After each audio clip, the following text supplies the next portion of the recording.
At the steepest grades, passengers had to climb out of the stagecoach and walk. The horses could not haul the full weight uphill. 9 people, knees stiff from days of riding, stepped into the dust and covered the grade on foot while the coach crept ahead of them. Those were also the moments when the stagecoach was most likely to be robbed. If you had asked anyone preparing to cross from Missouri to California in 1858 how they planned to travel, they would have said by stage. The word described a relay system. The coach was simply the vehicle moving through it. A stage was a section of road, typically 10 to 15 miles long, ending at a relay point where a fresh horse team waited. The coach moved from one relay point to the next without pause, running day and night. Horses changed every 10 to 15 miles, and coaches stopped for a meal every 50 miles if passengers could afford to pay for one. That relay structure gave the entire industry its name. John Butterfield's Overland Mail Company, which launched in September 1858, had built the longest stage route in the world, stretching 2,800 miles from Missouri to San Francisco through West Texas, New Mexico, Arizona, and California. A federal contract paid Butterfield $600,000 a year to run it twice weekly and to complete each crossing in 25 days or fewer. Before the first coach moved, Butterfield spent nearly a year placing roughly 150 relay stations along the route, hiring hundreds of workers, and positioning horses and mules across desert stretches that were sometimes 3 days from the nearest settlement. A single coach in motion was the forward edge of a supply chain extending backward through dry country for hundreds of miles. The driver managing his team through Arizona that morning had no visibility into who had stocked the station ahead. He needed it ready when he arrived. The Concorde stagecoach appears in nearly every Western film. Operators on the Butterfield route and across much of the frontier used it selectively, reserving it for better maintained sections and deploying cheaper vehicles where the terrain demanded something harder. The Concorde was made by the Abbott Downing Company in Concord, New Hampshire, starting in 1827. It weighed over 2,500 pounds, stood more than 9 feet tall, and was painted scarlet red with a bright yellow undercarriage. Each door panel carried a unique hand-painted landscape. A reporter watching 30 new Wells Fargo Concordes leave New Hampshire on flat cars in April 1868 wrote that they were gems of beauty and would afford study for hours. Contemporary accounts noted that Concord coaches did not typically break down, but wore out over years of service. The suspension system was what distinguished the Concorde from earlier designs. European coaches used rigid metal springs, which on American roads, unpaved and rutted across most of the frontier, converted every mile into a pounding. The Concorde used leather straps instead. 3-inch wide rawhide thorough braces, looped in pairs beneath the coach body, let the cabin swing forward and back as the wheels hit obstacles below. Mark Twain rode one west in 1861 and described it as an imposing cradle on wheels. Waterman Ormsby of the New York Herald, who made the complete Butterfield crossing in 1858, noted that a portion of passengers found several days of continuous rocking motion indistinguishable from being seasick. On the harder stretches of the Butterfield route, through the Chihuahuan and Sonoran deserts, the company ran celerity wagons instead. These had canvas sides stretched over a frame, no suspension, and a lower center of gravity that kept them from sinking in soft sand. They were considerably cheaper to build and operate than a Concorde. Ormsby's account and other crossing diaries rated the celerity wagon consistently harder. In the desert sections, teams were typically mules rather than horses. Mules sustained heat better over long hauls, required less water, and were less likely to panic on unfamiliar terrain. They were slower. A passenger crossing Arizona in August inside a canvas-sided wagon pulled by mules in temperatures that regularly exceeded 100 degrees Fahrenheit was in the hardest configuration the route offered. The fare for the full Butterfield crossing was $200, equivalent to roughly $3,000 today. That fare covered the seat. Every meal at every station cost an additional $1, payable on the spot. Over a 25-day crossing with 3 meal stops per day, those 63 meals added another $63, roughly a third again on top of a fare that already represented months of wages for a laborer. The Concorde held 9 passengers in 3 rows of 3. The back row had a leather backrest against the rear wall. The front row faced backward. The middle row had nothing to brace against. Passengers in the center seat gripped a leather strap suspended from the ceiling to keep from sliding into the laps of the people facing them. When the coach was full, a load left no space for knees to remain separate. The baggage allowance, consistently cited in Wells Fargo records and traveler accounts from the period, was 25 pounds per passenger. Mail traveled in covered compartments built into the front and rear of the coach frame. When mail volume exceeded the boot space, the overflow came inside the cabin onto the floor between passengers' feet. The crossing ran without an overnight stop.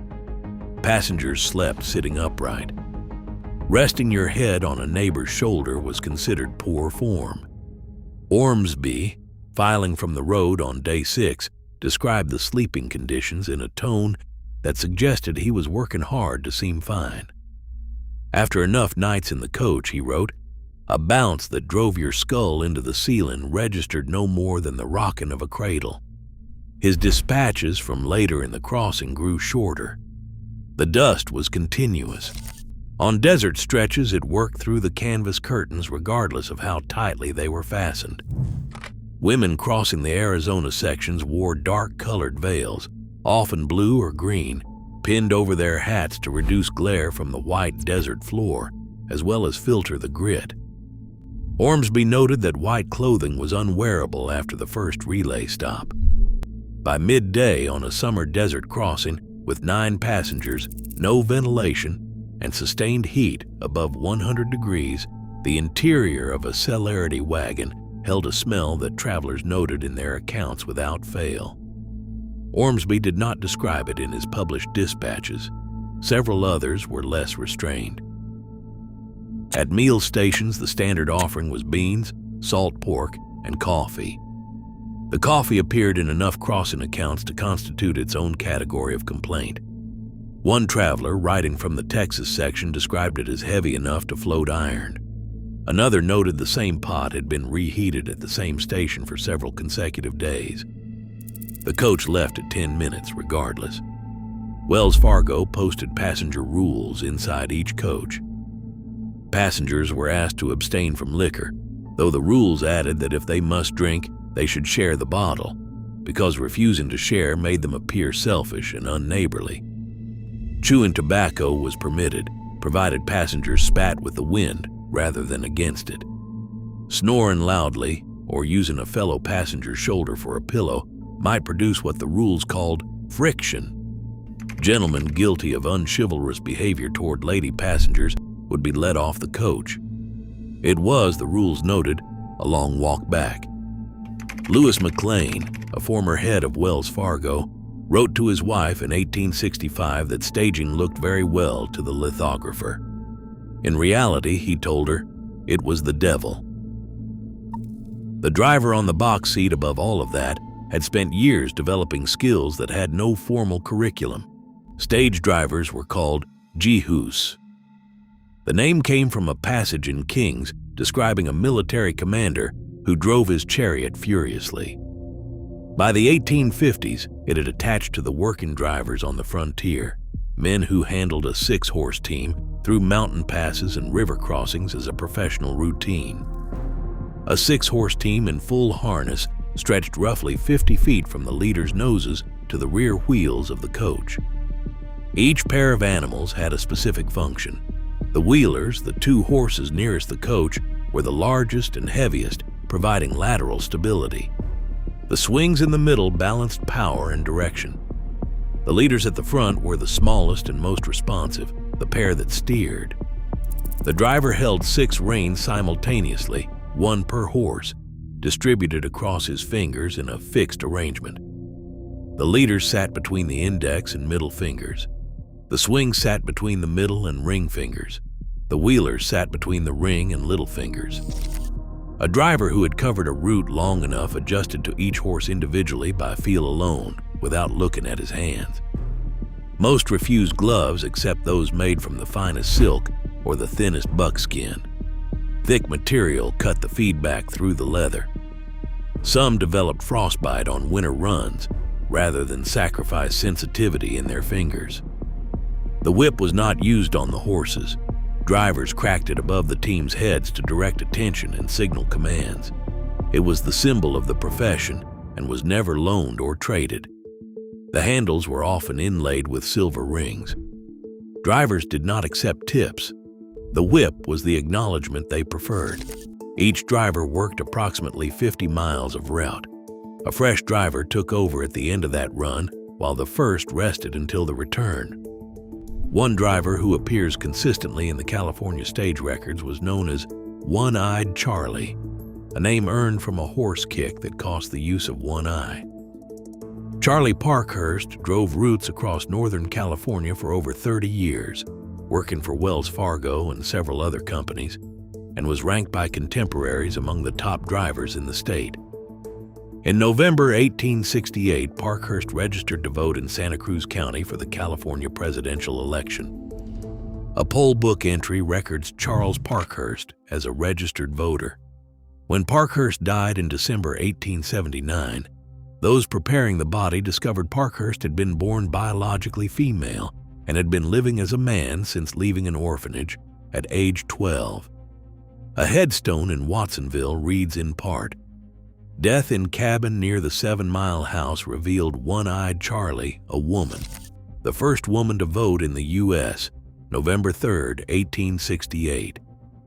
Historians note the exact framing remains debated, but the registration record is documented, and the election preceded the National Women's Suffrage Amendment by 51 years. Parkhurst had driven those routes for over 30 years. Nobody who stepped aboard had reason to question it. Subscribe before the next section. What follows rarely makes the standard account. A swing station stop lasted 10 minutes from the moment the wheels stopped. That was the constraint the rest of the network was built around. Swing stations were small, typically a cabin and a corral, staffed by 1 or 2 men called hostlers whose entire job was to have the replacement team ready before the coach arrived. The spent horses were unhitched and led away. Fresh horses were in harness within 2 minutes. Passengers had 10 minutes on the ground. The coach left at 10 minutes. Hostlers at the remotest swing stations on the Butterfield route lived for weeks at a time without contact beyond the coach passing through twice a day. There was no nearby town and no neighbors. Their function was to maintain animals for a vehicle that stopped for 10 minutes and continued without them. Every 50 miles was a home station, a larger facility where drivers ended their runs, passengers ate, and the local superintendent oversaw the operation. More than 150 of these stations dotted the Butterfield route at the line at its peak. Each required staff, animals, feed, water, tools, and regular resupply, all carried overland into territory that was, in several long stretches, 3 to 4 days from the nearest settlement.